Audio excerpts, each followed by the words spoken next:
Welcome to Kentucky Football Nation. Well, let's talk about Jon Sumrall, because that's a name that I hear constantly is Jon Sumrall. Jon Sumrall. Look, I get it. We're going to do a deep dive into him because he's a Kentucky boy. Okay, he played at Kentucky.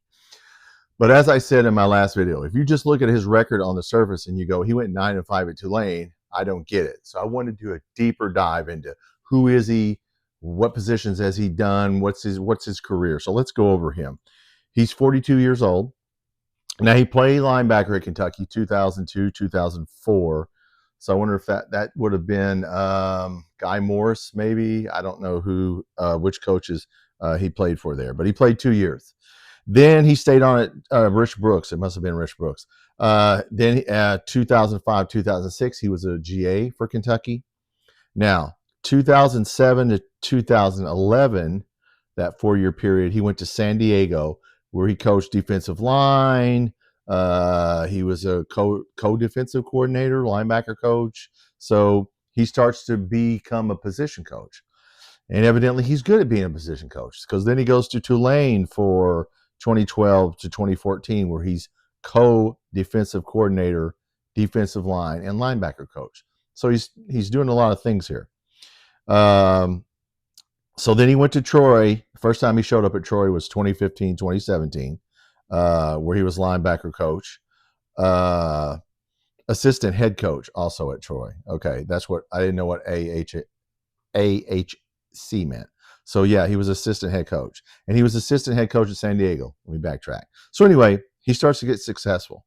So 2018 is what he went to Ole Miss for a year as linebacker coach. I'd be interested to see what Ole Miss did in 2018, because I don't think Lane Kiffin was the coach. In fact, I know he probably wasn't the coach in 2018. So I don't know what he did at Ole Miss. But then anyway, he came back to Kentucky. We all know he was inside linebacker coach 2019, 2020. In 2021, he's co-defensive coordinator, inside linebacker coach. Those are good years. We're winning games and we're good. This is where the guy gets his job at Troy. Now he goes to Troy, okay? And I think they're in the Sun Belt. I'm not sure. But 2022, he's head coach at Troy. They go 12-2. 2023, they go 11-2. Okay, so yeah, not bad. It's Troy. Okay, Neil Brown did this. We're going to compare him. If you compare him to Neil Brown, he looks like Neil Brown to me. Then he goes to 2024, which was last year. He went to Tulane. Now, Tulane, I didn't know what conference they're in. I couldn't have told you who they play. They're in the American Athletic Conference. Okay, I didn't know that. Now, here's what bothers me is, and I said this just looking at him on the surface, he went 9-5. It's only 1 year. He lost to Kansas State, Oklahoma, Memphis, Army. I think Army won that league.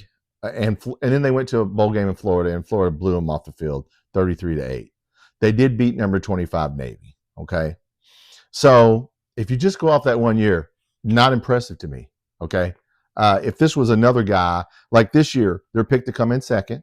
South Florida, most people are picking South Florida to win that league. So if you told me he was John Smith from South Florida and here's his record, 9-5, here's his day at Troy, I'd throw that resume in the garbage. But anyway, supposedly this year, his defense is going to be good, but his offense is average. So anyway, look, I understand why he gets the benefit of the doubt. He's a Kentucky boy. I understand there's people, the SEC podcast says he's an up-and-coming coach. And look, he's been a good position coach. That doesn't mean he'll be a good head coach. Let's talk about Neil Brown, because this is the exact same thing that happened to Neil Brown. He was coordinators in position. Then he got offense coordinator at Texas Tech before he came to Mark Stoops. Great year at Texas Tech. I mean, he was highly sought after. They thought he was going to become a head coach then. Kentucky hires him. And look, I heard rumors that if Mark Stoops didn't work out, they were just going to hand that job to Neil Brown. I don't know if that was true, but that was the talk back in 2012 is, hey, get Neil Brown in here as offensive coordinator, just in case this goes south. So he stayed here 2 years. We know that look, they didn't do great, but we didn't have anybody to be fair when he got here. So he goes to Troy. Same thing. He's successful at Troy.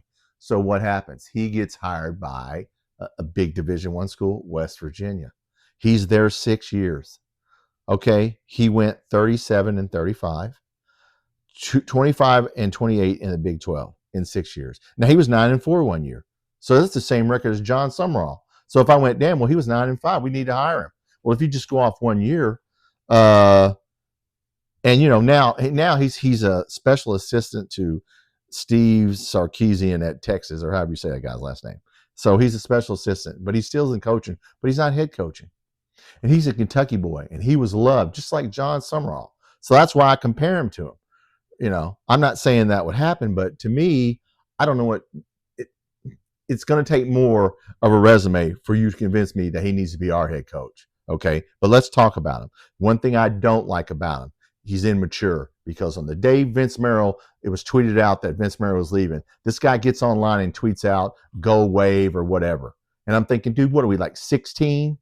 Can you stay offline? You got to go tweet something like you're some teenager. Don't sit there and tweet out stuff like you're piling on Mark Stoops. That was disrespectful to me. I didn't like that at all.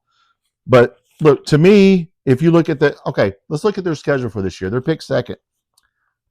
They don't play anybody. They play Northwestern. Okay, the South Alabama. Okay, Duke. Duke's picked sixth in the ACC this year. They play at Ole Miss. You want to impress me? I'm not saying beat Ole Miss, but hang with Ole Miss at Ole Miss. At Tulsa, East Carolina Army, Texas San Antonio. Beat Memphis at Memphis. Yeah, I mean, it's hard to go. Then Florida Atlantic, Temple, Charlotte. It's hard to go off of 1 year. Okay, Kurt. Let's compare him. Okay, we compared him to Neil Brown. Let's compare him to Curt Cignetti. Okay, Curt Cignetti at IU. He went to James Madison for 5 years. Okay, he was at James Madison for 5 years. All 5 years, he either came in first or was tied for first. So he had a track record of 5 years. That's why Indiana took him. This guy doesn't have a big enough resume for me. Yeah, I don't know. You haven't shown me enough that he could be a head coach in the SEC. Okay, you lost to Oklahoma, Florida. Look, I know it's Tulane, but hell, we can find anybody to lose to Texas, the people we play, Florida. So look, once again, I hate to dog the guy out, but he hadn't shown me enough as a head coach. 9-5 at Tulane, and you're telling me he's the greatest coach and the only guy that can save our program? I don't think so. Damn, if you're going to do that, jump up and get somebody big. It's not good enough. You got to show me more. Okay. Look, I get it. If you like him just because he went to Kentucky, okay, now that's a different story. If you like him just because he went to Kentucky, he's a Kentucky boy, I totally get that. Okay. Look, I'm just looking at the resume. If this was Maryland's coach and you handed me this resume, I'd throw this in the trash. This was South Florida, any other coach. The only reason you like him, and I get it, he's from Kentucky. He's a Kentucky boy. Hey, man, I get it. I want Mark Pope to be the coach because he's from Kentucky. He wasn't a Kentucky boy, but he played at Kentucky. I get it. This dude played at Kentucky. He's a good coordinator, obviously. But I don't know how good of a head coach Jon Sumrall is. And do you want to experiment if we lose Mark Stoops? And do what? If it doesn't work out? Okay, let's say he has a good year this year. He doesn't play anybody. I don't know what you could judge him off of. There's 1 or 2 years at Tulane, a couple years at Troy. Like I said, now you're getting into Neil Brown territory. Well, yeah, he's a nice guy and he's from Kentucky, but he couldn't do it. So until this guy shows me more, I'd consider him if we couldn't get anybody else, but I'm going after somebody big. I'm going to take somebody's coach that has proven that they can win. Because look, the schedule we play, this ain't Tulane. Okay, you see the schedule we play. So look, put down in the comments. I know some of you are going to take up for me. And look, I totally get it. I'm not trying to be an asshole about this. Okay, but man, you guys, come on. I mean, anyway, tell me what you think. Should he be our next coach if Mark Stoops gets fired? Should he be? I don't know. Hey, maybe I'm wrong. Let me just say that before I get off here. Maybe everything I just said is totally wrong. So I'm not saying I'm right.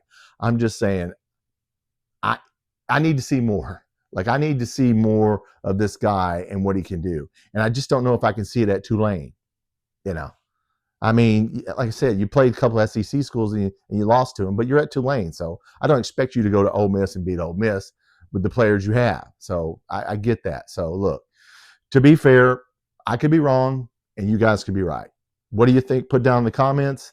Look, guys, once again, if you're watching this video and you're not subscribed to my channel, please hit that subscribe button. I'm trying to get to 500 subscribers before the first game here at the end of August so we can do some lives and do some polls and do a few more things.